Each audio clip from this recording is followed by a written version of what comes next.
and free on all platforms.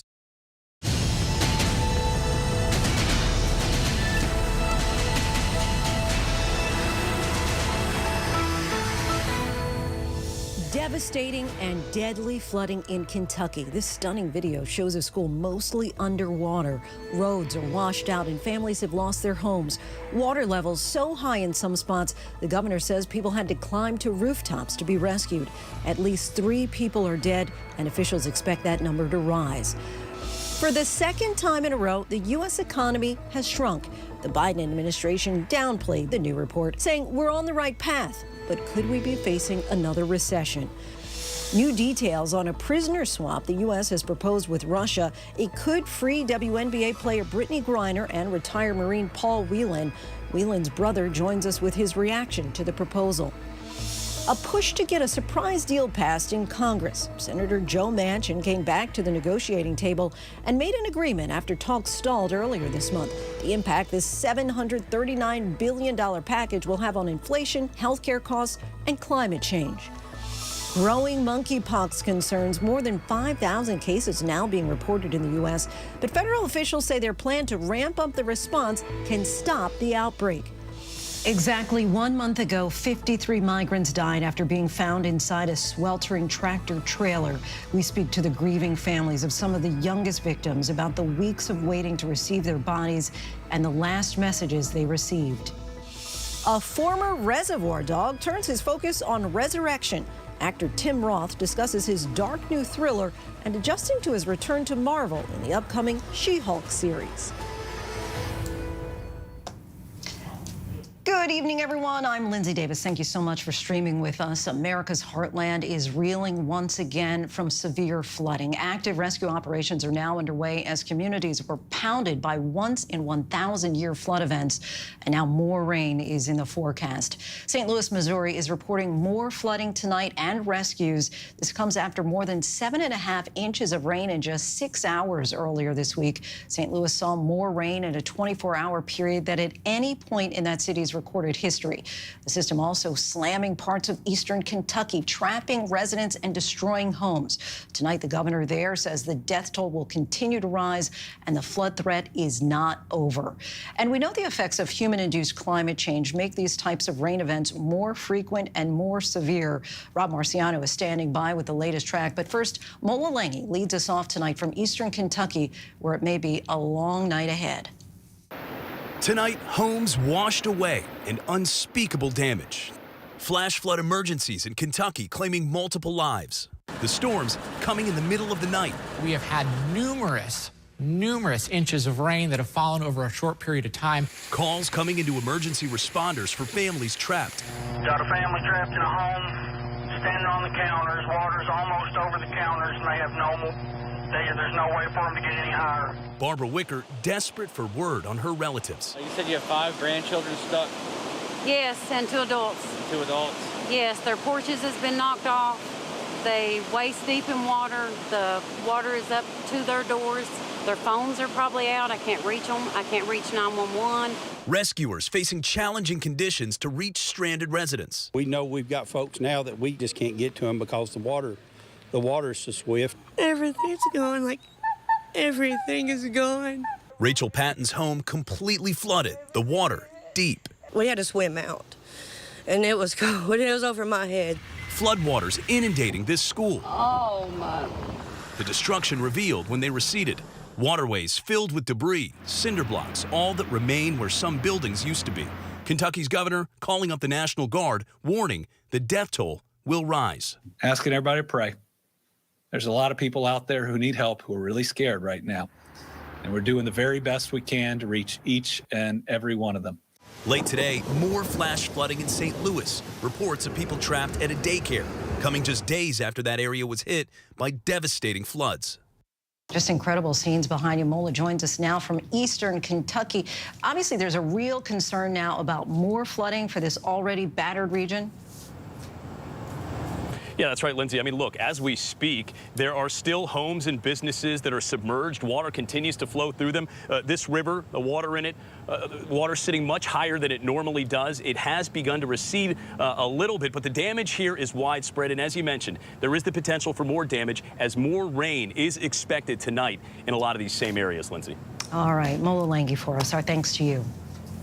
And as Mola just said, there is more rain in the forecast. And we mentioned St. Louis once again in the crosshairs tonight. Senior meteorologist Rob Marciano is tracking that for us, and the extreme heat also in the Pacific Northwest. He joins us from Portland, Oregon. Hey, Rob.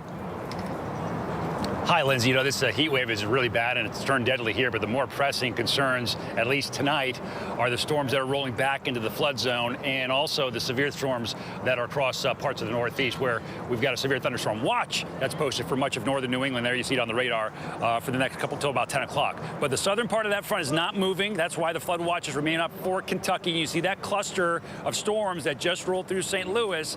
That brought more flash flooding to that city. They just can't catch a break. And unfortunately, that's heading into the flood zone. We got monsoon moisture, a huge flood watch from the Great Basin, Four Corners into the high plains. See some flash flooding there, and this is the additional rainfall that we'll see along that front into the weekend. South of the front continues to be hot and humid.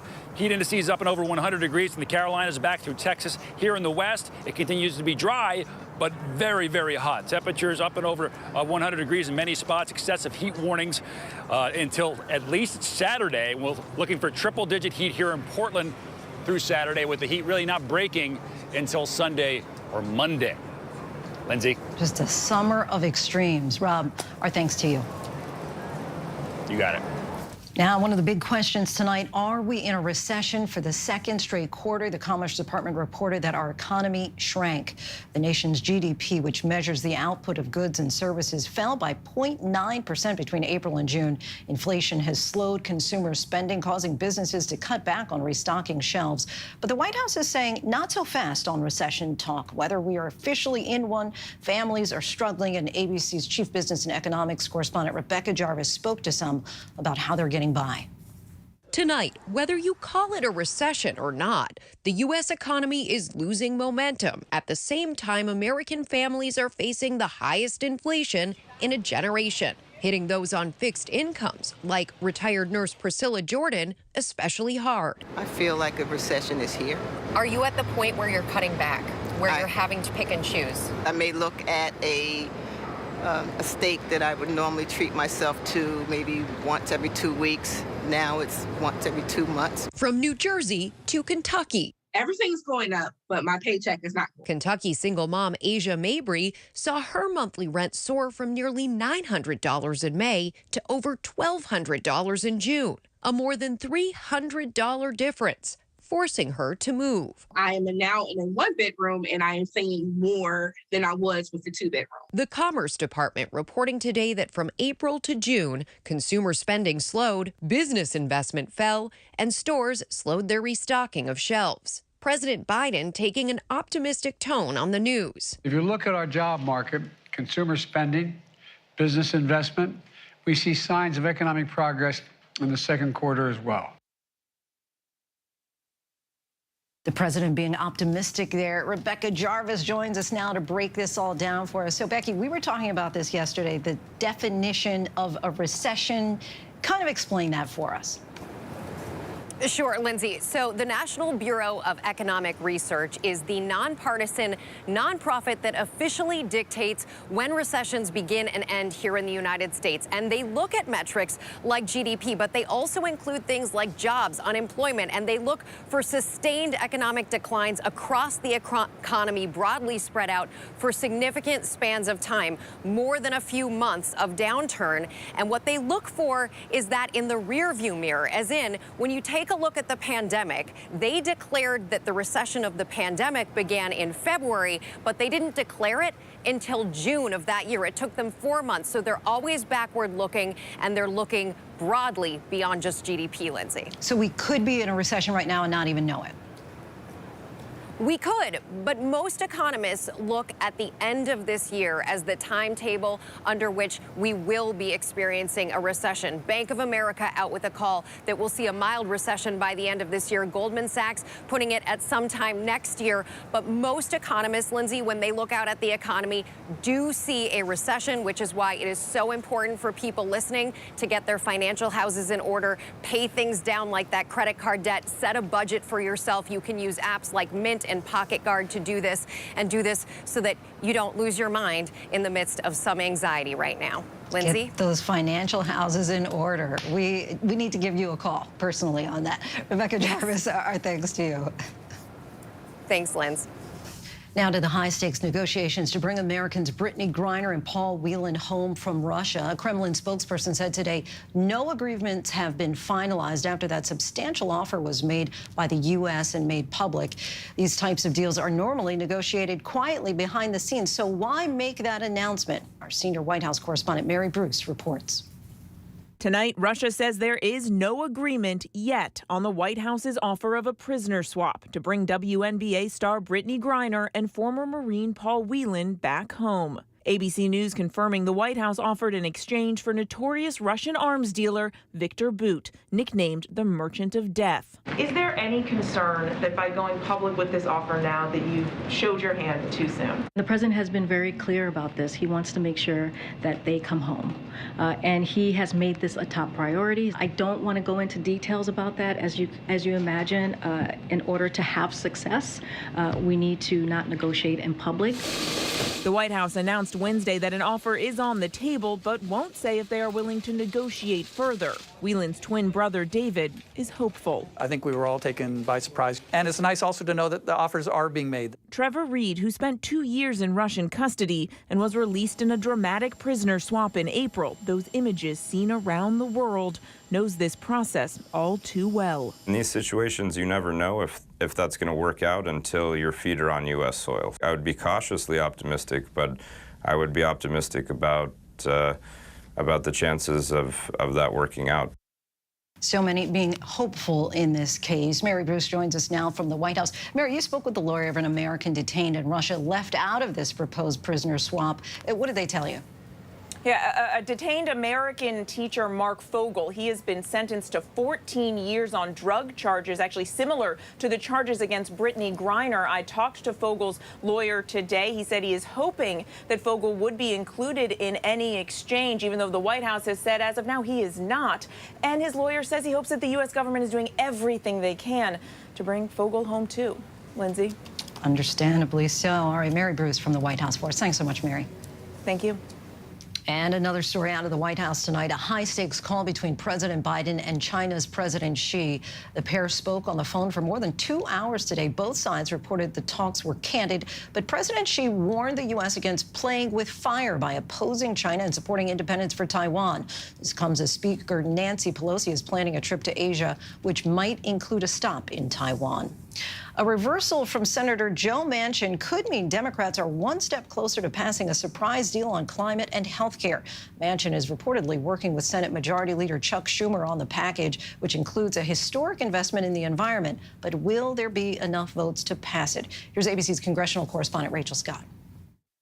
Today, Senate Democrats are rallying behind a deal that would make the largest climate investment in U.S. history, provide tax credits for buying electric vehicles, and lower health care premiums for millions of Americans. It came after a sudden reversal from moderate Democratic Senator Joe Manchin, who just days ago upended talks over concerns about inflation.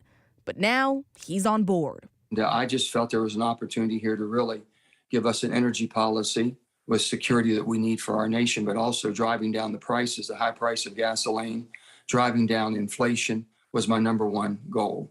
The bill includes $369 billion to fight climate change, $64 billion to lower premiums for Americans buying their own health insurance. Medicare would be allowed to negotiate the price of prescription drugs, passing along the savings to consumers. And seniors would pay less for medication, with out-of-pocket expenses capped at $2,000. It would be paid for by raising taxes on big corporations and the wealthy. If the bill passes, it would be a huge victory for President Biden, who today insisted it would help fight inflation in a way Americans will feel. But simply put, the bill will lower health care costs for millions of Americans, It will be the most important investment, not hyperbole, the most important investment we've ever made in our energy security. But to pass, the bill needs the support of all 50 Senate Democrats. And tonight, Kirsten Sinema of Arizona won't say if she's voting yes. Do you back this deal? Are you comfortable with the tax increases? Excuse us, guys. Have you spoken to the president about it? But after more than a year of stalled negotiations, the leader of the House Progressives says they are on board. I think we should get this done. The American people deserve it. We need to show them that we can deliver. Let's just get it done. Finally, it seems like something is going to pass here. Rachel Scott joins us now from Washington. So, Rachel, to pass the bill will need every Democrat healthy and voting yes. And honing in for the details on this for a second, if passed, this would be the most ambitious action by the U.S. government to try and slow the effects of climate change. So walk us through some of the specifics of that. Yes, Lindsay, and this really does make incentives for the American people to go green, as Democrats say. It has incentives, tax incentives, and breaks for people that purchase new or used electric vehicles. It also has a $60 billion investment to fight environmental justice, another $60 billion for clean energy manufacturing, and $27 billion for a new federal green bank. This is the largest climate investment that we have ever seen in our nation's history, if it passes, Lindsay. Could be significant. All right, Rachel Scott, our thanks to you as always. There is growing concern tonight about the rising number of monkeypox cases in this country. There are now more than 4,600 cases in America. New York State today declared the outbreak a, quote, imminent threat to public health. The HHS announced today it would release more than 1 million doses of the vaccine in the coming days. This comes as the Biden administration is weighing whether to declare monkeypox a public health emergency nationwide. Tonight, we continue to take a look at the fallout from Roe v. Wade being overturned by the Supreme Court. At least 13 states have ceased nearly all abortion services. Next week, voters in Kansas will decide whether or not to protect their right to abortion in the state's constitution. It's the first time abortion will be on the ballot since the landmark Supreme Court ruling.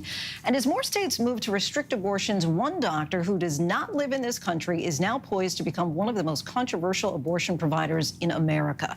Joining us now is Dr. Rebecca Gompertz from the Netherlands, whose organization Aid Access is providing telehealth abortion pill appointments in at least 19 states. Doctor, thank you so much for your time and joining us tonight here on Prime. You've been working for more than 2 decades at this point to help women in countries who can't easily access abortions. Now the U.S. has been added to that list. How much demand have you seen grow since that ruling a little more than a month ago? Thank you so much, Lindsay, for having me. Aid Access is actually serving all the 50 states. There's 9 providers from the United States that joined Aid Access who are serving states like New York, California, Washington, etc. So what we've seen, actually, it started when Texas introduced its ban to abortion in September. After this, we saw an increase of 1,100% of requests from Texas. And some states, as you know, are moving to try to ban access to abortion pills like the ones that your organization is sending out. At this time, how many states are women able to effectively access the services that you provide? I know you said that you have it available to 50 states, but I'm presuming, are pills not yet part of that discussion? And are you able to legally offer that in states that currently ban abortion? Yes, so Aid Access is able to offer the telemedical service to women in all the states. And how it works is that in the states where, like New York and California, it's the U.S. providers that are providing the prescriptions for the women have done the telemedical service consultation, and that prescription is filled by a U.S.-based online pharmacy. The other states, these women are referred to me, and I'm licensed to practice in Austria, for where I'm prescribing the medication to the women that need help. And the prescription is filled by a pharmacy in India, and then it's sent to the women that need it. So is that effectively the loophole because it's not coming through an American doctor in their state? Yes. So I am complying with all the laws and regulations and all the medical ethical guidelines of the countries where I'm registered to practice. How would officials be able to stop pills from being sent overseas? How are the packages labeled? So I've been working in this field for now over 20 years. Another organization that I founded called Women on Web has been a telemedical abortion service as well that is serving the rest of the countries around the world, has been working like this for over 17 years. And so basically, that is what I think is very different from 50 years ago when Roe versus Wade was put in place. There's abortion pills. This is a revolution for women. Women can do their own abortion with the abortion pills. It's safe to use, according to the World Health Organization, up till 12 weeks of pregnancy. It's safer than Viagra or over-the-counter painkillers. And I think that's very important that women know that they can take this medication safely at home by themselves.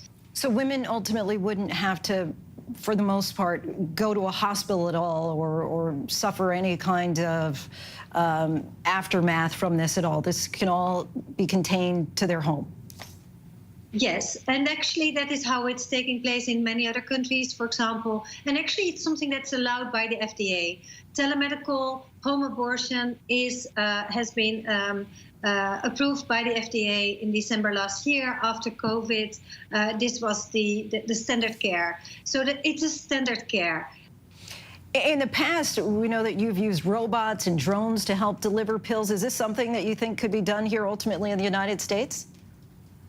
Well, I mean, yes, I think it will be very important to also start campaigning.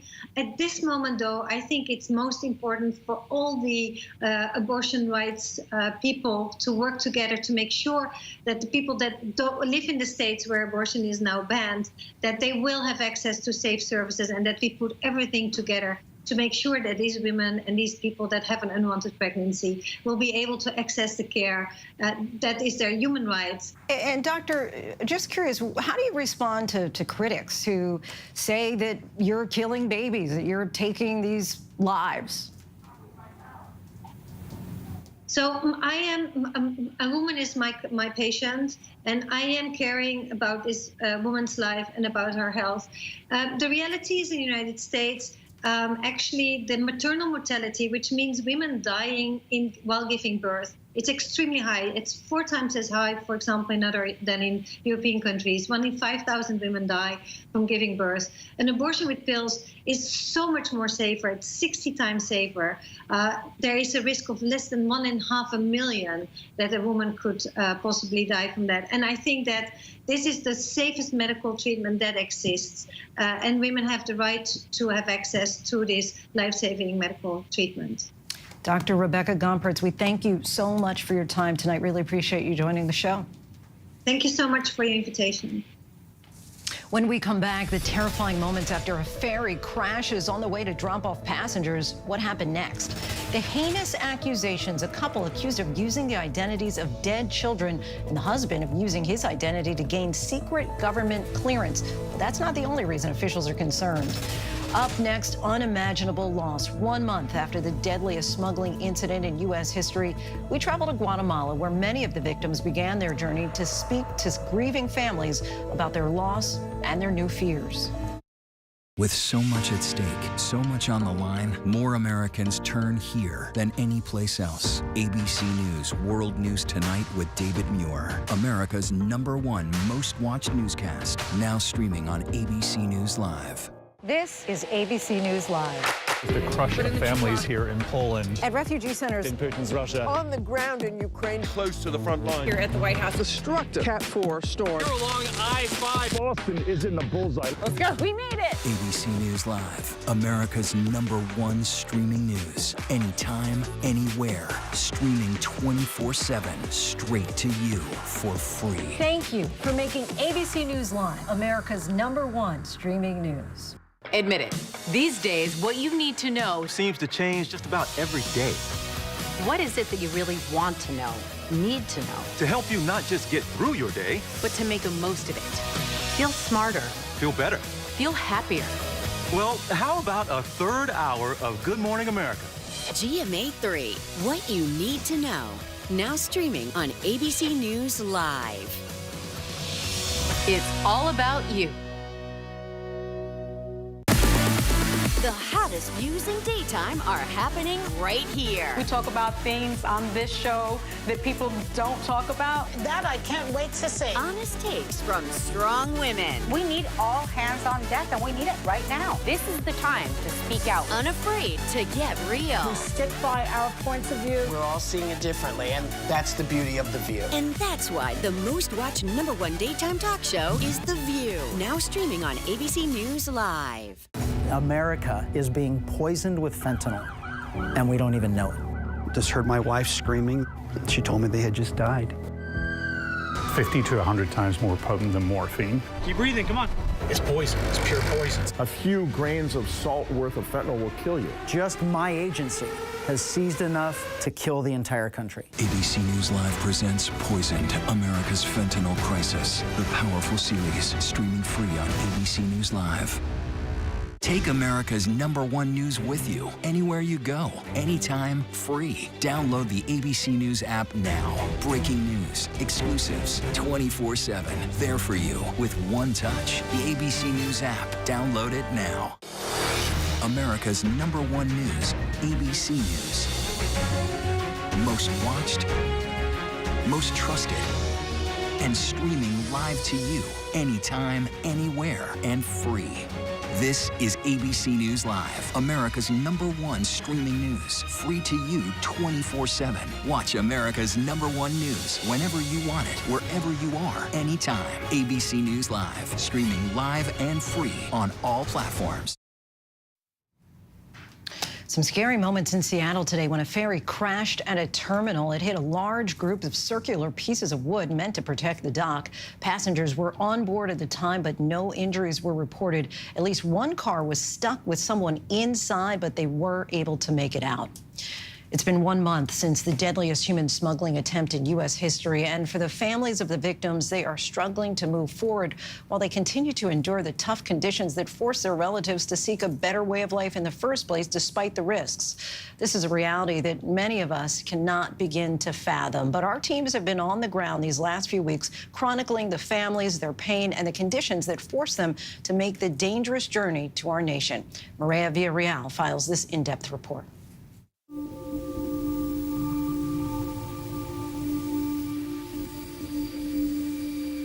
We've got an 18-wheeler. Looks to be about 60 people that are inside. Looks like quite a few of them are already deceased. This is the back road outside San Antonio, Texas, where a trailer full of migrants was left abandoned in the sweltering heat just 1 month ago. A memorial is all that's left to remember the 53 lives lost, the highest death toll of any botched human smuggling attempt in U.S. history.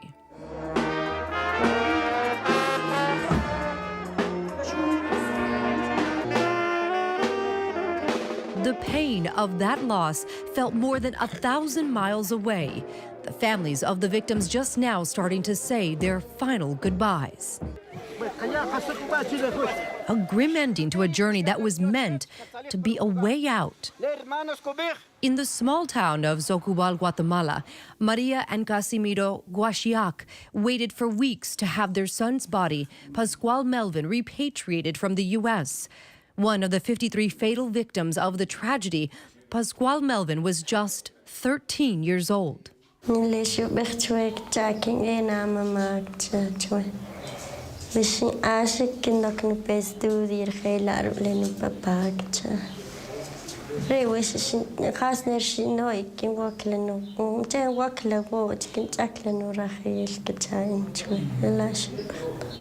The young man made the journey with his cousin Wilmer Tolul, also 13.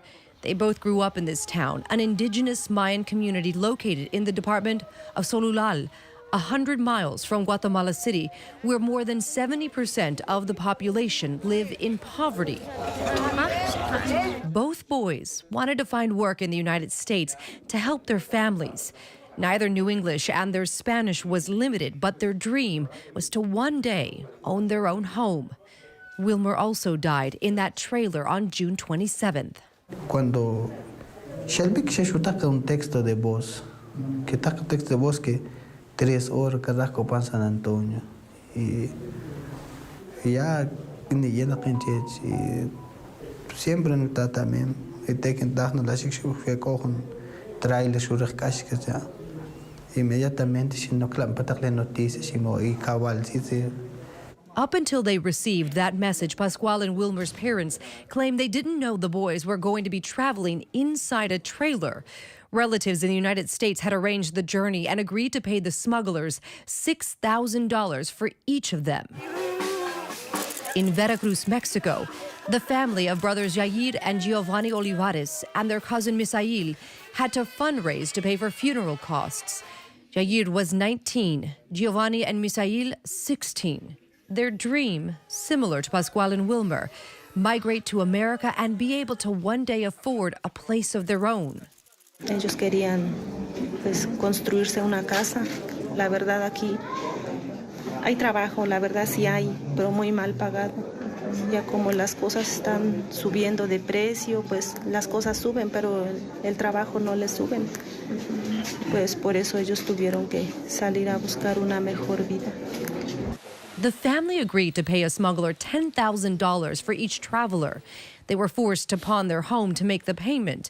The father of Yair and Giovanni still reeling over the last messages he received from his son, the 19-year-old inside the trailer, saying that he was hoping the smugglers would return for them shortly and promising his dad that he would try his best to work and pay for everything. That was the last time he'd ever hear from his son. More funerals in Honduras for brothers Fernando José Redondo Caballero, Alejandro Miguel Andino Caballero, and his girlfriend Margie Tamara Paz. 3 of the 6 Hondurans then lost their lives in the trailer. The families of the few that survived afraid to speak up. Many still owe the coyotes money, regardless of how the journey ended. We formed a task force with the United States, Mexico, and Honduras, working together with the district attorneys and the intelligence officers to be able to dismantle the organized crime industry. I can tell you that this is a very sophisticated industry that is not Guatemalan, that is transnational. According to Guatemalan authorities, smugglers can charge up to $15,000. This is something that it can grow. Just to be able to see the massive caravans of 7,000 people going to the United States, just to see the numbers that we are receiving of expels that we have based on Title 42, we know that the numbers are growing, but it doesn't depend just on the side of the government. 4 arrests have been made, and 2 of the smugglers, Homero Zamorano Jr. and Cristian Martinez, face charges that could result in life in prison or even the death penalty. Families in Honduras, Guatemala, and Mexico praying to find peace as those cases play out.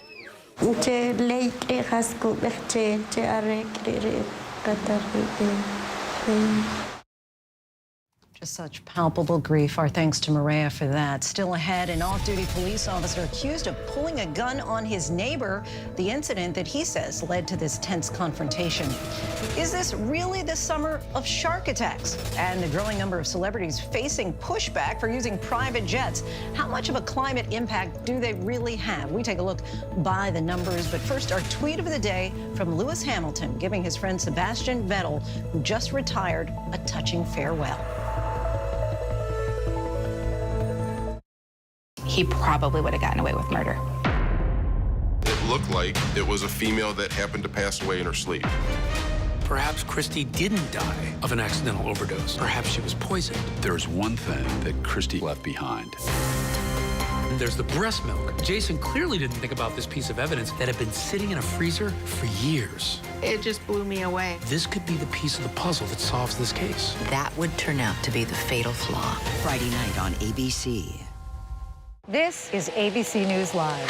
The crush of families here in Poland. At refugee centers In Putin's Russia. On the ground in Ukraine, Close to the front line. here at the White House, destructive Cat 4 storm. You're along I-5. Boston is in the bullseye. Let's go. We made it. ABC News Live, America's #1 streaming news. Anytime, anywhere. Streaming 24/7, straight to you for free. Thank you for making ABC News Live America's #1 streaming news.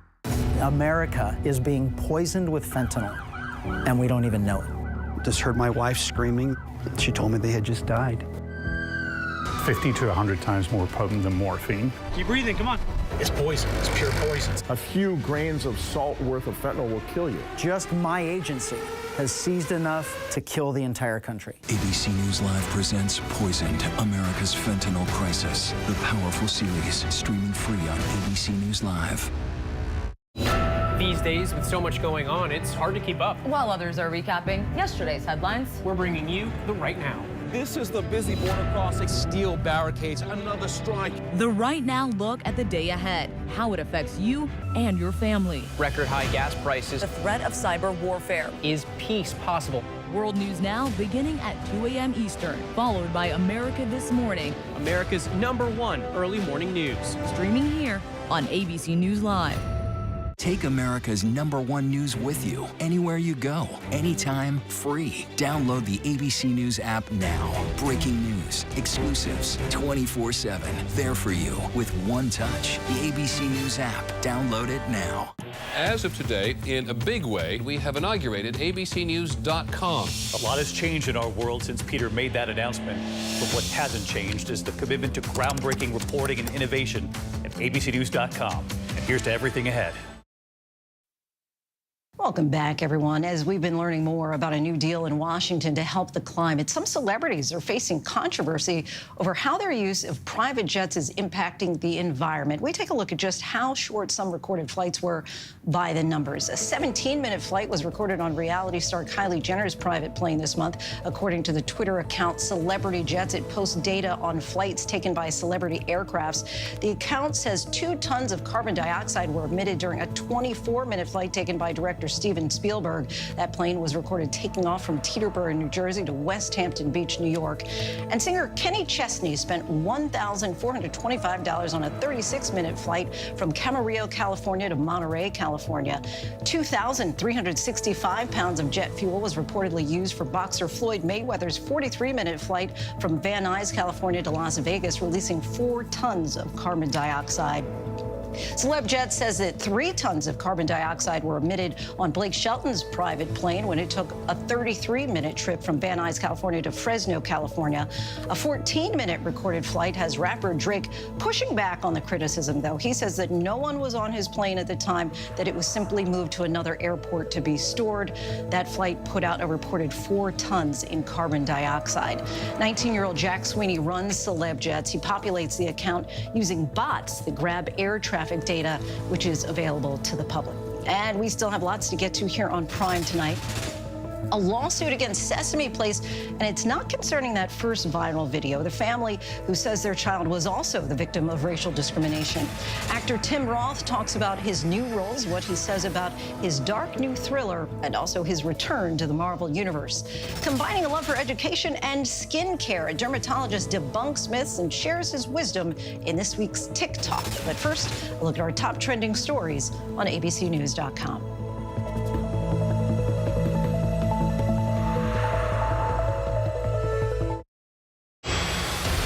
So much at stake in our world right now. We wanted to thank you for your trust and for making ABC News America's #1 news. And thank you for making ABC News Live America's #1 streaming news.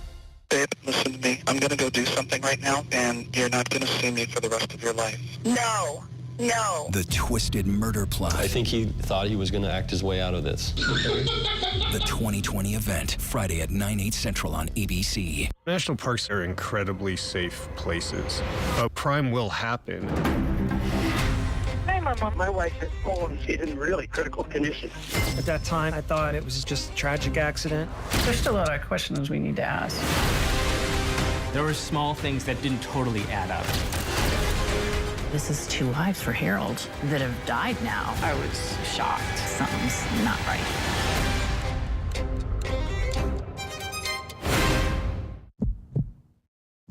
Amber Rose Isaac was the love of my life. She went into the hospital. And then I just see Shamani she was as good as dead as soon as she walked into that hospital. Black women are 4 times more likely to die than their white counterparts with the same symptoms. I can't let Amber be another statistic. We need to make sure that this doesn't happen to anyone else. This fight is not over. We're doing this together, man. I know what happened, and I'm not guilty. Why the fascination with criminal trials? Figure out what's really out there. She revealed she had murdered his family. I know in my heart they did this. It's the time of suspicion. The ending's really tough. You don't know whether truth is going to be difficult to find unless you try to find it.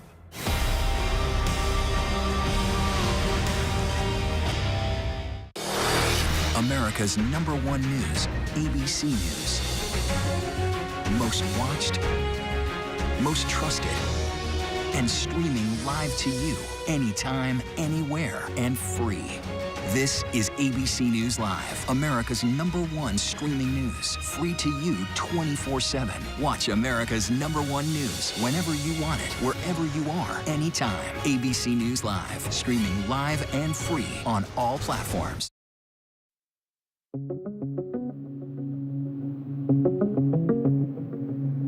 Fears that the U.S. is slipping into a recession. New federal data showing the U.S. economy slowed down by just under 1 percentage point in the second quarter, after a 1.6% slide in the first quarter of the year. Wednesday, the Federal Reserve making a fourth attempt to tackle inflation and bring down prices, raising interest rates again by 0.75 percentage point, meaning it'll cost even more for Americans to borrow money. Meanwhile, a significant breakthrough for Democrats trying to tackle inflation, battle climate change, and lower the federal deficit.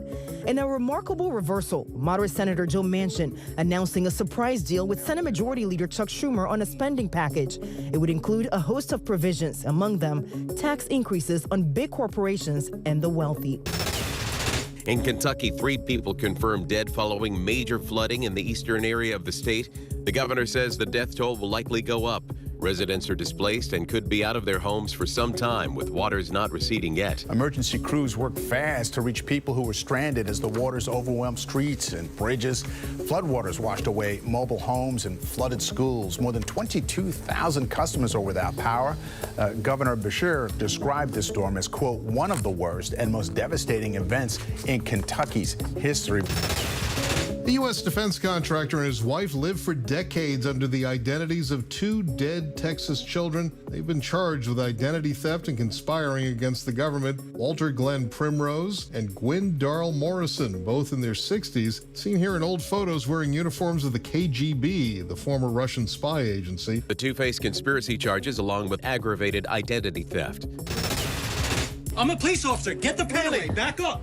The video is frightening as off-duty NYPD police officer Douglas Debonet points a gun. I'm videotaping you. Back up! Yelling at his neighbor, the only minority family on the street, standing on his neighbor's property in Selden, still holding that weapon. Police say around 11:30 Saturday morning, the angered Debonet followed the neighbor's son to Old Town Road when his son stopped at a light. The gentleman say, if I catch you on my block again, I'm gonna kill you. Irate as can be, looking for the son, pulling out that gun. I was really scared. My wife was in the car. I thought I was gonna die. Another video this morning of another alleged racial snub by Sesame Place characters. And this one has led to a lawsuit. I'm hurt, devastated, me and my wife. Just looking at her face, it makes me want to cry every time I see it. In the video, one character appears to ignore 5-year-old Kennedy Burns while high-fiving other white children nearby. Kennedy is visibly upset. And then another character, again, high-fives the other children while Kennedy's hand remains outstretched. The Baltimore family says they came forward after seeing this viral video last week, posted by the mother of one of these 2 girls, showing character Rosita high-fiving white parkgoers, then gesturing no to the 2 little black girls and walking away. The suit claims Sesame Place broke a contract to parkgoers who bought a ticket and violated the Burns civil rights. The reason they didn't get the experience they paid and contracted to get was simply because of their race. Sesame Place says they will review the lawsuit and are committed to deliver an inclusive, equitable, and entertaining experience for all our guests.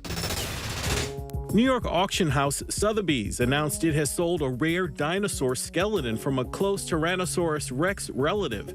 An unidentified buyer snapped up the 22-foot-long Gorgosaurus fossil for just over $6 million. Cassandra Hatton with Sotheby's says it was found in 2018 in Montana, and had it been discovered in Canada, it would not be able to cross the border. Next, to the growing number of shark sightings happening on popular beaches. Why is it happening? ABC's chief meteorologist Ginger Z went out to the water to try to find an explanation for this surge. Here's what she found. With more than 24 reported shark encounters along our coast this summer, New England is now gearing up for its peak great white season. This is where the shark hunt begins. Greg Scommel and the Atlantic White Shark Conservancy are on a mission to tag and track these creatures off the coast of Cape Cod. Why are we seeing more sharks this season? The sharks are feeding close to shore, shark populations are coming back, and we got lots and lots of people going in the water. So that just creates almost the perfect storm in terms of the potential for shark attacks. The Northwest Atlantic has warmed 3 times faster than the rest of the world's oceans and the rest of the planet. Right. Could water temperature have anything to do with an increase in shark encounter? For certain species, absolutely. Out on the water, we see 10 sharks in just 4 hours. Wow. I see it. Isn't that incredible? They use sonar to tell if the shark is tagged already. Oh, there we go. This big one, 3083. When a shark is detected, that real-time data is relayed to beach managers and lifeguards. So within literally seconds, that lifeguard is getting a text. White shark somewhere in our swimming area. Most sharks we saw were too low to tag, until lucky number 10. Got it! We got a tag shark. Our thanks to Ginger. You may know our next guest is part of the Brit Pack, from iconic films like Reservoir Dogs, Pulp Fiction, and The Incredible Hulk. Tim Roth is back now with a thrill, co-starring as David in the psychological horror Resurrection, playing a threatening ex-lover from co-star Rebecca Hall's mysterious past. Let's take a look. I've missed you so much. The life we made was perfect. Come after me. Come after my child. I swear to God, I will kill you. Tim Roth, thank you so much for joining us. So Resurrection takes viewers on a thrilling journey with stellar performances. So I'm curious, what drew you to be part of Resurrection? Well, it's a weird thing. It's not something I mean, I've kind of put my toe in the water, you know, on, I think I've touched on the horror thing, but very, very sort of timidly in the past. It's never really been something that's come my way, or psychological thriller, more so in that realm. It was such a disturbing and such a strange world that that Andrew had written. In the film, you play a man who shares a dark and traumatic past with Hall's character, Margaret. How were you and Margaret able to build up that gripping tension between the two of you? Well, it was, you know, I had very little time to prep because I was so crazy busy at that minute. So I had conversations with Zoom talks with the director about inside the character's mind, not necessarily what you would see on camera, but what his motivations were, private discussions that the audience would not necessarily be made privy to. I had a certain amount of stage fright because I was working with Rebecca, who's somebody who's got serious acting chops. I mean, she's so flexible and so versatile that I wasn't sure what I was going to get hit with, which, of course, plays directly into the story. I had to work from the perspective of, this is a nice guy. He's a caring individual who's worried about an old friend of his and how she's behaving, and you know, and he's brought her an extraordinary gift that he thinks might help her through her life, and that kind of thing. Without spoiler alerts, deeply disturbing. You're such a busy man, right? Because you've got lots of projects going on. We got to talk about the world of Marvel, of course. You reprise your role of Emil Blonsky, a.k.a. Abomination, in the Disney Plus series She-Hulk, Attorney at Law. What are you most looking forward to about your part in this role? Well, again, it was one of those things, like, quite honestly, coincidentally, in a very different way that I did for my kids. They were little, and I thought, wouldn't it be funny for dad to be a monster? I found myself in the middle of this very interesting comic book world, and I'd loved the Hulk when I was a kid. I was really intrigued by that character. My first 2 days were utterly enlightening. I had Tatiana, who's just brilliant actor, comedic actor. You know, two things go hand in hand. If you can't do comedy, you pretty much can't do anything. Would be my take. And it was a penny drop moment for me. It's like, oh, that's the way you play in this particular world. And then after that, it was game on. We had a very, very nice time working with the directors and with the team. But for me, it was an acting gig, but a very unusual and bizarre one again, which is pretty much a bit of a thrill to be involved with, to be honest. Well, you said that you were actually nervous, and people know you've been acting now for so long. What was it about this that you kind of still had nerves? Well, I wanted to be sure that I understood the way that maybe it was just that I had expectations that went in the wrong direction. In that I didn't know. I mean, I'm a big fan of the Marvel movies. It's something I touched on many years ago, but it was very different then from how it is now. So it was just an education. I was nervous because I wasn't sure that I would be able to deliver for them.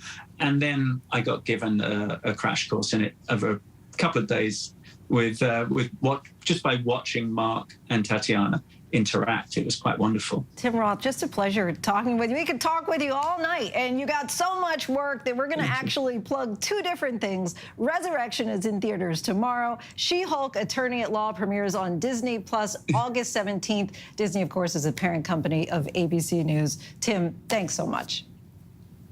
It's my pleasure. Take care. We turn now to our weekly segment, TikTok, where we take a closer look at the story behind the sensation.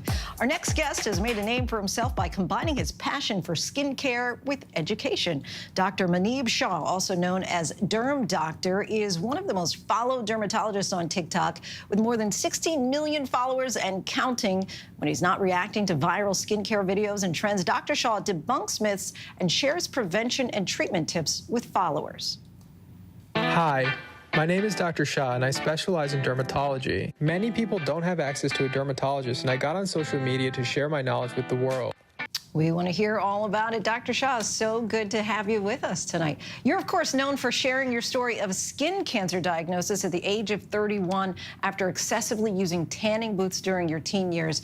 You found a way to use social media as a tool to educate people on sun protection and signs of skin cancer. Why did you turn to TikTok to share critical skin health messages? The truth is, I'm a huge TikTok consumer myself. Okay. I find it to be the most fun platform to engage with. And so I just started creating content on the platform that I like the most. And the truth is, if there's misinformation somewhere, the authority figures need to be on those platforms debunking the information. And we're, of course, in the midst of sunburn season. What types of sun protection do you recommend for kids and adults? What should we be looking for? The truth is, and this is what any dermatologist will tell you, is that the best sunscreen is the one that you're actually going to use, right? So if you're somebody who won't wear a zinc-based sunscreen because it leaves a white cast, then that's not going to be a great sunscreen for you. So I have no problem with using the chemical filters. The only one I tell people to avoid is oxybenzone. You want to look for SPF 30 or greater. You want it to say broad spectrum, which means it covers both UVA and UVB. And if you're out in the water, you want it to be water resistant up to 80 minutes. When it comes to skincare advice and information, a qualified medical professional is always your best bet. But these days, many people are turning to social media for help with everything from razor bumps to serums for hyperpigmentation. What skincare trends do you think that people should definitely ignore? I think most DIY skincare tips are going to be ones to avoid. So that's using like a lemon on your face or a lime on your face. Those are things I say to avoid. Using sodium bicarb or bicarb on your face, not good. Baking soda, not good. Those are things I tell people not to use. Microneedling at home, any do-it-yourself thing at home that should probably be done by a professional. So you also used your platform as an educational tool. Our team has created a skincare glossary of terms we'd like for you to break down, along with explaining their benefits. Let's start with hyaluronic acid. So hyaluronic acid, very popular word, but basically it's just a moisturizer or humectant. It draws water into it and famously holds on to about 1,000 times its weight in water. The benefit of that is that it can hydrate and plump the skin immediately, and it's one of the best ingredients at doing that. Retinol. Retinol is one of my favorite ingredients. It's one of the best studied ingredients in skincare for both anti-aging, acne, texture, hyperpigmentation. It's one of the ingredients that I almost want all of my patients on as long as they're not pregnant. Microdermabrasion. So microdermabrasion is a procedure that's done at an esthetician's office or a med spa or dermatologist's office. And basically what they do is they fire these aluminum crystals at the skin, which helps to exfoliate and rejuvenate and retexture the skin. Again, that only removes that very top layer of the skin we call the stratum corneum. So it doesn't have tremendous benefits on the deeper layers of the skin, but it's nice to just increase your glow and texture. Share with us, because you have just great skin. What's your holy grail 5-step summer care routine for those on a budget? Ooh, okay, that's good. So I would say that, you really don't need to spend a lot of money on skincare. That was one of the reasons I started creating content in the first place, was because I felt like there was this overwhelming marketing campaigns that were telling you that you need to spend all this money, and there was basically this barrier to entry. But you can really get a great skincare routine for under $50. So at night, I say just cleanse your skin with any cleanser that does well with your skin. Follow with a retinol, like I had mentioned, and then just simply moisturize. And in the morning, especially when it's during the summer and you're getting a lot of sun exposure, you want something that can fight the free radical damage. So instead of using a retinol in that spot, I would use a vitamin C in the morning and then use sunscreen. And I have a selfish personal question for you here. Ever since I was pregnant, I suffer from melasma. So summer is not my friend, because anytime there's sun, I'm one that has the zinc and all of the sunblock. What do you recommend for people who suffer from that hyperpigmentation? I'm so glad that you brought that up, because one of the issues with hyperpigmentation is that we know that visible light plays a role. And so your traditional sunscreens, even your zinc oxide, titanium dioxide, do not block against that visible light spectrum. And so you also want to use a tinted sunscreen. All right, writing some notes down on that one. And many of your videos offer practical skincare tips. We've also asked our followers on ABC News Live Instagram to send in their burning questions. One of our followers wanted to know, what are the best anti-aging products? Yeah, so going back to what I was saying, I mean, your retinol is really going to do one of the best things for you, right? It helps to increase cell turnover. It builds collagen. It just has these long-term benefits that are beyond what you can see at the surface of the skin. And then the second ingredient, I would say, would probably be something like vitamin C or niacinamide to look for. Your sunscreen is going to be, of course, doing most of the work for you. Dr. Shaw, so helpful. Thanks so much for joining our series this week.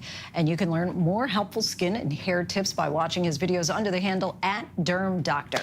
Thanks so much. Thanks for having me on.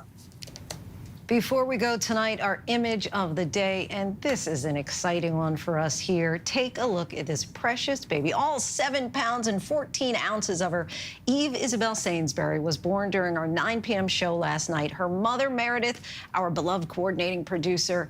We couldn't be happier for you, Meredith, if you're watching, in this latest addition to your beautiful family. What a blessing. That is our show for this hour. Be sure to stay tuned to ABC News Live for more context and analysis of the day's top stories. Thanks so much for streaming with us.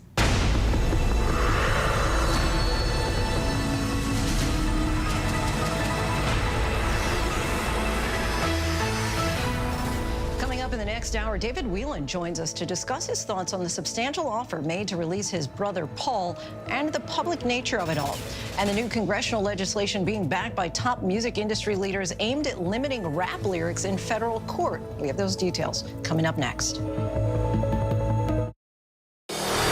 America's #1 news, ABC News. Most watched, most trusted, and streaming live to you anytime, anywhere, and free.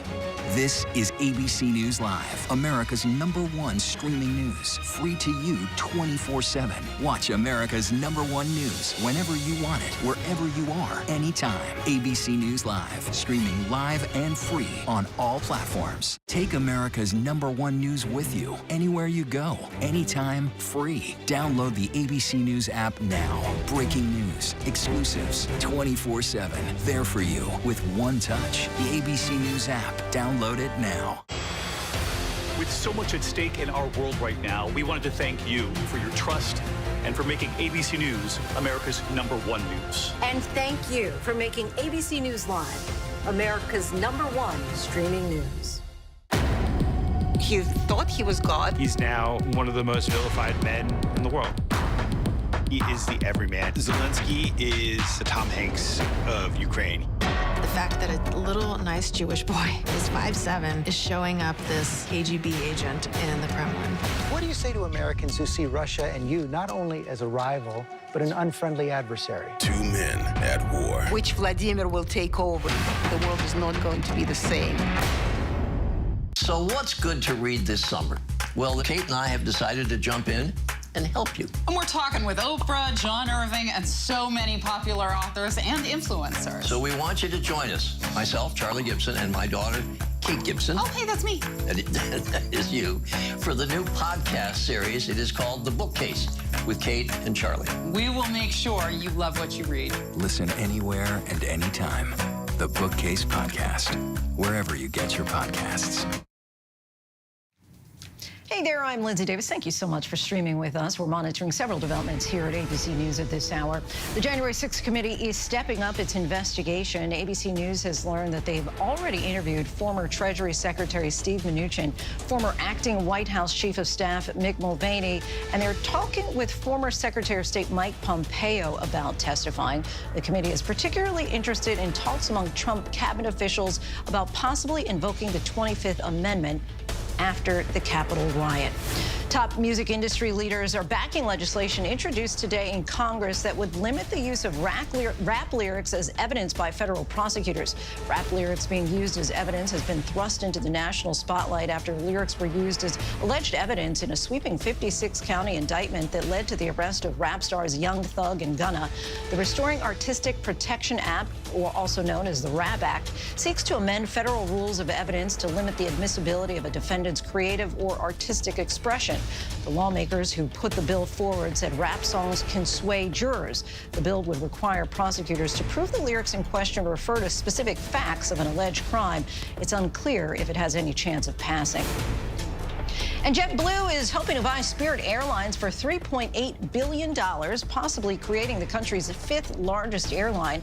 The newly merged company would have a fleet of 458 planes. Spirit stockholders and U.S. regulators still need to approve the deal.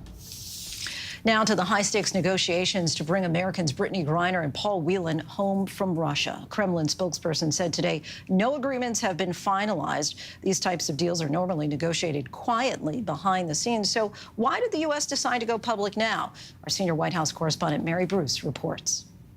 Tonight, Russia says there is no agreement yet on the White House's offer of a prisoner swap to bring WNBA star Brittany Griner and former Marine Paul Whelan back home. ABC News confirming the White House offered an exchange for notorious Russian arms dealer Viktor Bout, nicknamed the Merchant of Death. Is there any concern that by going public with this offer now that you showed your hand too soon? The president has been very clear about this. He wants to make sure that they come home.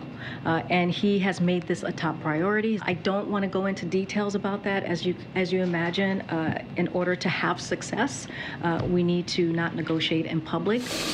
The White House announced Wednesday that an offer is on the table, but won't say if they are willing to negotiate further. Whelan's twin brother, David, is hopeful. I think we were all taken by surprise. And it's nice also to know that the offers are being made. Trevor Reed, who spent 2 years in Russian custody and was released in a dramatic prisoner swap in April, those images seen around the world, knows this process all too well. In these situations, you never know if that's going to work out until your feet are on U.S. soil. I would be cautiously optimistic, but I would be optimistic about the chances of that working out. Joining us now is the brother of Paul Whelan, David Whelan. We just heard there in Mary Bruce's piece, saw a little glimpse of you there. Appreciate you joining us live here tonight. What, if anything, have you heard from the White House about the efforts to free your brother?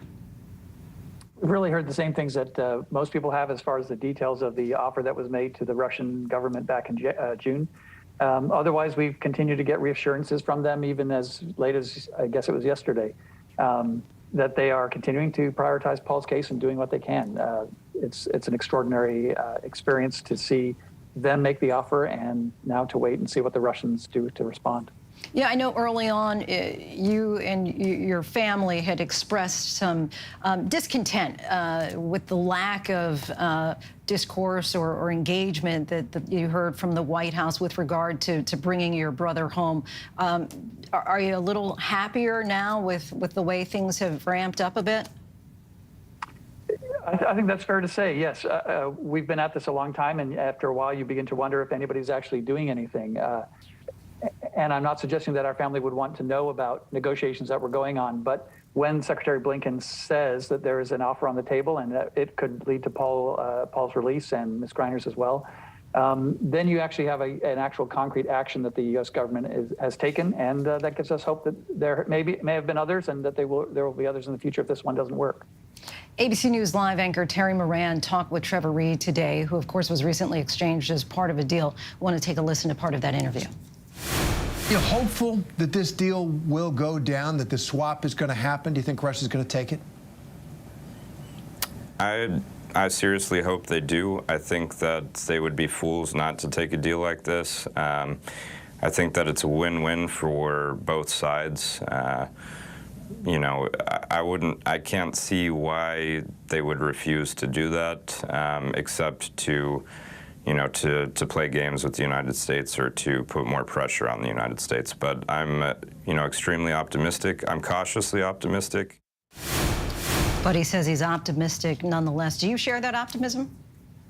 I do. I think that if the U.S. government has made a substantial offer that President Biden himself has approved, and it's a difficult decision for him to make, then it means that they've probably made an assessment of what the Russians have asked for over the last 3.5 years since Paul's arrest, and included that in that offer. So it's really hard to imagine why the Russians would decline that offer, even if they might negotiate around the edges a little bit more if they are able to. Yeah, I think that there's optimism if the Russians are looking after their self-interest. Are you concerned that these negotiations becoming public might backfire, and also that this might be some kind of indication that they haven't had success with Russia, that they are now making them public? Yeah, I'm not sure about that. I think that it's unlikely that the negotiations themselves will continue in the public. I know that the Russians will be opposed to that. They don't seem to like to do anything in the public. And that they will continue to wait until the trial has finished for Ms. Griner, and she's either released or convicted and sentenced. So I think that this may be just an announcement to let the American people know that the U.S. government is working, to let the Whelans know that they are working on Paul's case in particular, and then we will see. But I think that the next thing we may hear about all of this may be if there is a release, or if the Russians announce that they have declined the offer. And I'm sure that you and your family are counting down the days. Today is day 1,308 of your brother's detention, which began 41 months ago today. How challenging has this all been, just day in, day out, just wearing on your family? It's hard to compare to what Paul's experiencing. He is using his Marine training to try and survive day by day and not look too far ahead. And I think the rest of us are trying to follow that example of doing what we can. 16 years is a long sentence. It's corrosive to family relationships, to your ability to do things, your mental health, and so on. And so I think we just try to do the best we can each day, and hope that eventually the release will happen sooner than later. Any sense how your brother's doing right now, emotionally, physically? Emotionally, he seems all right. Physically, he seems a little bit battered. He has lost a lot of weight since his arrest back in 2018, about 20% of his weight. The food has been cut back because of sanctions, so the prison is feeding him less. It's not very good food to start with, so we're going to have to continue to supplement his food so that he stays healthy as long as he can, and hopefully until he's able to come home. David Whelan, always appreciate you coming on the show. Really appreciate your time and talking with us. Thanks so much, Lindsay. I appreciate it. America's Heartland is reeling once again from severe flooding. Active rescue operations are now underway as communities were pounded by once-in-1,000-year flood events. And now more rain is in the forecast. The system slamming parts of eastern Kentucky, trapping residents, destroying homes. Mola Lange reports from eastern Kentucky, where it could be a long night ahead. Tonight, homes washed away and unspeakable damage. Flash flood emergencies in Kentucky claiming multiple lives. The storms coming in the middle of the night. We have had numerous numerous inches of rain that have fallen over a short period of time. Calls coming into emergency responders for families trapped. Got a family trapped in a home, standing on the counters. Water's almost over the counters, and they have there's no way for them to get any higher. Barbara Wicker desperate for word on her relatives. You said you have 5 grandchildren stuck? Yes, and 2 adults. 2 adults? Yes, their porches has been knocked off. They waist deep in water. The water is up to their doors. Their phones are probably out. I can't reach them. I can't reach 911. Rescuers facing challenging conditions to reach stranded residents. We know we've got folks now that we just can't get to them because the water is so swift. Everything's gone, like everything is gone. Rachel Patton's home completely flooded, the water deep. We had to swim out, and it was cold. It was over my head. Floodwaters inundating this school. Oh, my. The destruction revealed when they receded. Waterways filled with debris, cinder blocks, all that remain where some buildings used to be. Kentucky's governor calling up the National Guard, warning the death toll will rise. Asking everybody to pray. There's a lot of people out there who need help, who are really scared right now. And we're doing the very best we can to reach each and every one of them. Late today, more flash flooding in St. Louis. Reports of people trapped at a daycare, coming just days after that area was hit by devastating floods. No rest for the weary. Our thanks to Mola from that. A reversal from Senator Joe Manchin could mean Democrats are one step closer to passing a surprise deal on climate and health care. Manchin is working with Senate Majority Leader Chuck Schumer on that package, which includes a historic investment in the fight to save our planet. ABC's congressional correspondent Rachel Scott reports. Today, Senate Democrats are rallying behind a deal that would make the largest climate investment in U.S. history, provide tax credits for buying electric vehicles, and lower health care premiums for millions of Americans. It came after a sudden reversal from moderate Democratic Senator Joe Manchin, who just days ago upended talks over concerns about inflation. But now he's on board. I just felt there was an opportunity here to really give us an energy policy with security that we need for our nation, but also driving down the prices. The high price of gasoline, driving down inflation was my #1 goal. The bill includes $369 billion to fight climate change, $64 billion to lower premiums for Americans buying their own health insurance. Medicare would be allowed to negotiate the price of prescription drugs, passing along the savings to consumers. And seniors would pay less for medication, with out-of-pocket expenses capped at $2,000. It would be paid for by raising taxes on big corporations and the wealthy. If the bill passes, it would be a huge victory for President Biden, who today insisted it would help fight inflation in a way Americans will feel. But simply put, the bill will lower health care costs for millions of Americans. It will be the most important investment, not hyperbole, the most important investment we've ever made in our energy security. But to pass, the bill needs the support of all 50 Senate Democrats. And tonight, Kirsten Sinema of Arizona won't say if she's voting yes. Do you back this deal? Are you comfortable with the tax increases? Excuse us, guys. Have you spoken to the president about it? But after more than a year of stalled negotiations, the leader of the House Progressives says they are on board. I think we should get this done. The American people deserve it. We need to show them that we can deliver. Let's just get it done. Perhaps some progress is looming. Our thanks to Rachel Scott for that. There are more fears of a possible recession after a new report shows the economy shrank for a second straight quarter. The nation's GDP, which measures the output of goods and services, fell by 0.9% between April and June. ABC's chief business and economics correspondent Rebecca Jarvis spoke to families about how they're getting by. Tonight, whether you call it a recession or not, the U.S. economy is losing momentum. At the same time, American families are facing the highest inflation in a generation, hitting those on fixed incomes, like retired nurse Priscilla Jordan, especially hard. I feel like a recession is here. Are you at the point where you're cutting back, where you're having to pick and choose? I may look at a steak that I would normally treat myself to maybe once every 2 weeks. Now it's once every 2 months. From New Jersey to Kentucky. Everything's going up, but my paycheck is not. Kentucky single mom Asia Mabry saw her monthly rent soar from nearly $900 in May to over $1,200 in June, a more than $300 difference.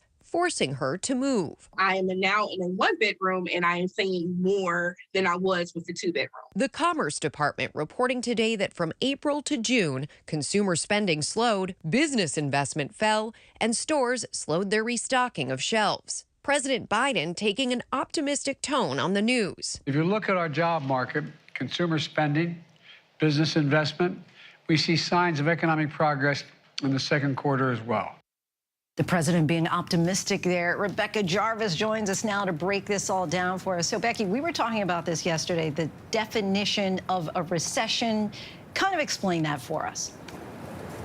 Sure, Lindsay. So the National Bureau of Economic Research is the nonpartisan nonprofit that officially dictates when recessions begin and end here in the United States. And they look at metrics like GDP, but they also include things like jobs, unemployment, and they look for sustained economic declines across the economy, broadly spread out for significant spans of time, more than a few months of downturn. And what they look for is that in the rearview mirror, as in when you take a look at the pandemic, they declared that the recession of the pandemic began in February, but they didn't declare it until June of that year. It took them 4 months. So they're always backward looking, and they're looking broadly beyond just GDP, Lindsay. So we could be in a recession right now and not even know it.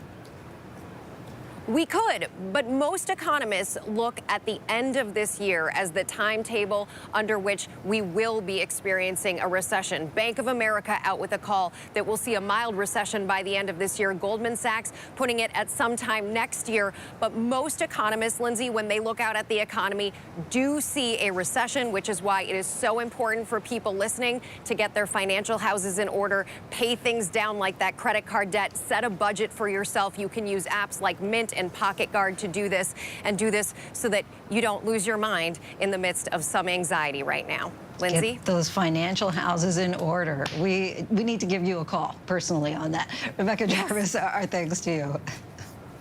Thanks, Linz. Tonight, a new report from the CDC as testing ramps up nationwide. The number of monkeypox cases in this country has spiked to 4,600. ABC's Janae Norman has the latest. Tonight, health officials racing to contain a monkeypox outbreak are urging all Americans to take the virus seriously. Every American should pay attention on monkeypox. Monkeypox is not COVID, but it is contagious, it is painful, and it can be dangerous. The CDC now reporting just shy of 5,000 cases. That number jumping from just 200 cases just a month ago. We know one of the main modes of exposure for this particular illness is through direct contact, close contact, skin-to-skin contact, possibly even face-to-face contact exposure to droplets or virus that may be in the mouth. And while right now most people getting sick have been gay or bisexual men, doctors stress anyone can get it. 2 children have already been infected, and today the CDC confirming a pregnant woman also contracted the virus. Monkeypox can be passed to a fetus, but this woman's newborn was not infected. It doesn't appear that the virus was transmitted, and both mom and babe are doing well. Seems they may be all in the clear. Janae Norman joins us now. Janae, vaccine access. We know that's been a major issue, but it sounds like more vaccine is on the way.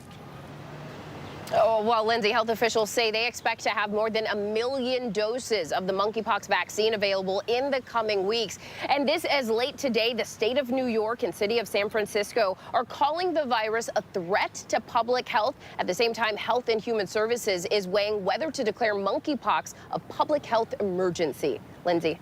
Janae Norman, our thanks to you. And still to come, chaos at the Tour de France as dozens of female cyclists crashed. What happened just before the dramatic collision? Diving into how our minds work, an author tells us about the new handbook that he's created to dissect just how we make our decisions. This is ABC News Live. The crush of families here in Poland. At refugee centers in Putin's Russia. On the ground in Ukraine. Close to the front line. Here at the White House. Destructive Cat 4 storm. Here along I-5. Boston is in the bullseye. Let's go. We made it. ABC News Live, America's #1 streaming news. Anytime, anywhere. Streaming 24/7 straight to you for free. Thank you for making ABC News Live America's #1 streaming news. America's #1 news, ABC News. Most watched, most trusted, and streaming live to you anytime, anywhere, and free. This is ABC News Live, America's #1 streaming news. Free to you 24/7. Watch America's #1 news whenever you want it, wherever you are, anytime. ABC News Live, streaming live and free on all platforms. National parks are incredibly safe places. Crime will happen. Hey, my wife has fallen. She's in really critical condition. At that time, I thought it was just a tragic accident. There's still a lot of questions we need to ask. There were small things that didn't totally add up. This is 2 lives for Harold that have died now. I was shocked. Something's not right. Babe, listen to me. I'm going to go do something right now, and you're not going to see me for the rest of your life. No. No. The twisted murder plot. I think he thought he was going to act his way out of this. The 2020 event, Friday at 9/8 Central on ABC. Take America's #1 news with you, anywhere you go, anytime, free. Download the ABC News app now. Breaking news, exclusives, 24/7. There for you with one touch. The ABC News app. Download it now. Welcome back. We're tracking several headlines around the world. Dozens of riders ended the day bloodied and beaten up after a huge crash in the 5th stage of the Women's Tour de France. Nearly 3 dozen riders were reportedly impacted. The exact cause of the accident has not yet been determined. Nearly 100 migrants had to bash their way out of a trailer in the Mexican state of Veracruz. According to officials, they had to break holes in the container to get out and keep from suffocating. Some were injured when they finally escaped, but none had life-threatening injuries. And North Korea's Kim Jong-un says his country is ready to mobilize its nuclear war deterrent and that they were fully ready for any military confrontation with the U.S. The comments came during a Korean War anniversary event, and they're a bit ominous as concerns now grow that North Korea could be preparing for a 7th nuclear test. Our next guest is diving into our minds, taking an in-depth look at the decisions that we make and the varieties of factors that impact them. His new book, Nuys, A Flaw in Human Judgment, is a handbook on how to make more accurate and fair decisions. Cass Susteen, thank you so much for joining us tonight. I hear that you're here to help us make better decisions. Just flat off the bat, how do you do that? What's the kind of nuts and bolts tips that you can offer? Well, we need to know what our problems are with bad decision-making to figure out how to solve bad decision-making. And one problem is bias. So we might be really optimistic and think that, our investments are going to go spectacularly well, or our plans are bound to be a big success. And that can be helpful because if you're optimistic, you're probably more likely to do well. But you might be not prudent and you might be a little reckless. So optimistic bias is something to watch out for. You might suffer from or benefit from present bias, as it's called, which means today really matters. Tomorrow's a foreign country, later land, and you're not sure you're ever going to visit. And to be aware that, if you're lucky, you're going to have a long run, and to focus on the short term can create big problems for the future. So the first word in the title of the book is obviously noise. How do you define noise in the context of decision making? It's variability in judgment. So if you're a doctor, you might be really tired and make a very different judgment from what you'd make if you were full of energy. If you're a judge in a courtroom and your favorite sports team won the night before, you might think, I'm in a good mood, I'm not going to sentence this person so severely. But if your favorite sports team lost, you might feel sour and be pretty tough on a criminal defendant. For all of us, when we're making judgments, there's variability in our assessments, depending often on things that have nothing to do with the judgment. We might buy a house or take a job or go on a particular vacation just because something happened 2 hours before that impel us in that direction, and it might not be very wise. So to think about how our judgments are often susceptible to features that make them really variable from one moment to another can kind of stabilize us and make sure our judgments don't go awry. And the book describes a few simple ways that we can reduce both noise as well as bias. What are some of those quick fixes? If you get a bunch of people making a decision and take the average, it tends to be less noisy and it's often less biased.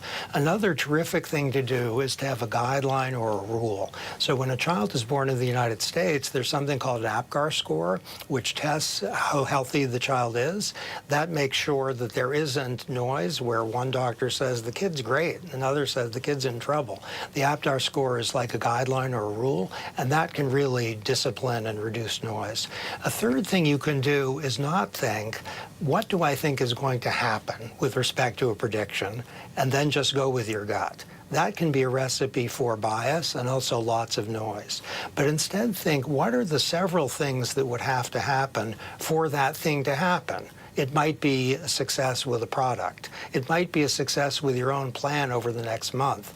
To disaggregate the various pieces of the judgment into maybe 2 or 5 things, maybe 3 or 4, can be a terrific way of reducing noise, where on Tuesday you think of something very different from what you'd think on Wednesday. Now, your specialty is behavioral economics and public policy. What are some of the systemic impacts of noise in decision-making that you've discovered in your own research? Okay, I'll give a couple of examples. Think, for example, of hiring, where it might be that someone has a really good interview because they were cheerful or because the interviewer bonded with them. Maybe they had the same name. They're both called Mary. And the interviewer says, that person's great.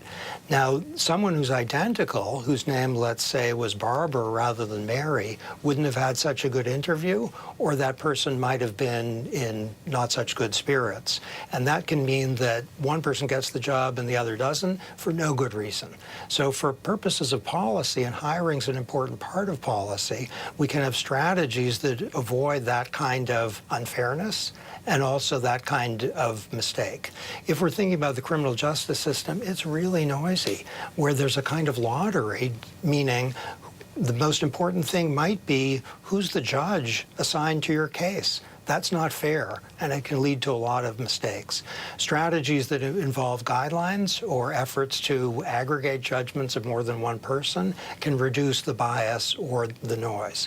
We also know that all over the place with respect to customer complaints, how people are dealt with by their employers or by a company with whom they're interacting, investors, there are things that can help reduce both bias, and discrimination is, of course, one form, and also reduce noise, which is a form of unfairness where identical people get treated really differently. We thank you so much for your time. Such an interesting topic. Noise, a flaw in human judgment, is now available wherever books are sold. Thank you so much. And still to come, 25-year-olds are moving in with people in their golden years. Why a group of minor league baseball players are living at a retirement home. Right now, with so much at stake, Sunday mornings, this is the place. Taking on all the tough questions, straightforward reporting, no spin, no hype, no bull. Thank you for making ABC's This Week with George Stephanopoulos the #1 Sunday morning news show versus the competition. Welcome to This Week. Take America's #1 news with you, anywhere you go, anytime, free. Download the ABC News app now. Breaking news, exclusives, 24/7, there for you with one touch. The ABC News app. Download it now.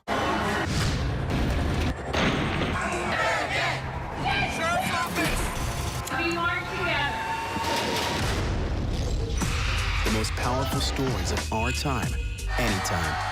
Nightline. Ready for a little GMA-ish promo? Okay, here we go. GMA 7A every day with Robin, George, and Michael. That's how you start the day. Boom! America's #1 news, ABC News. Most watched, most trusted, and streaming live to you anytime, anywhere, and free. This is ABC News Live, America's #1 streaming news, free to you 24/7. Watch America's #1 news whenever you want it, wherever you are, anytime. ABC News Live, streaming live and free on all platforms. Every summer season, minor league baseball players across the country search for a temporary place to stay. A few guys in northern Illinois found their home run in the form of a senior living community, complete with a new crop of fans turned friends. Reporter John Garcia with WLS has their story in our local lowdown. It's not unusual to see a few 25-year-old professional baseball players walking around the Friendship Village retirement home.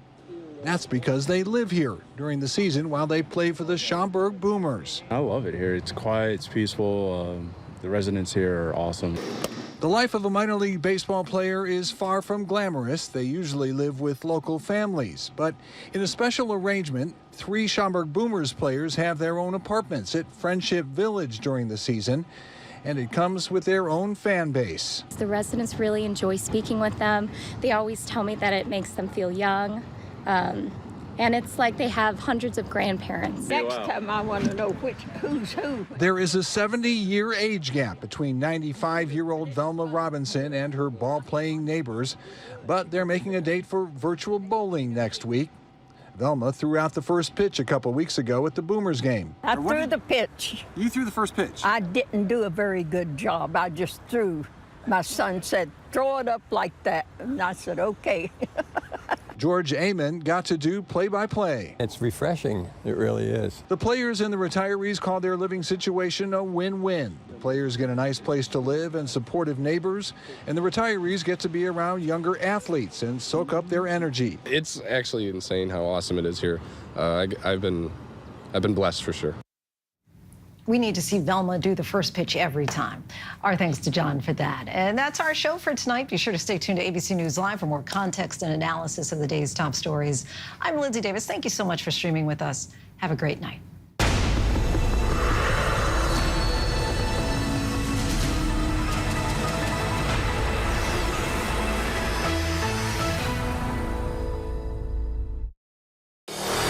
America's #1 news, ABC.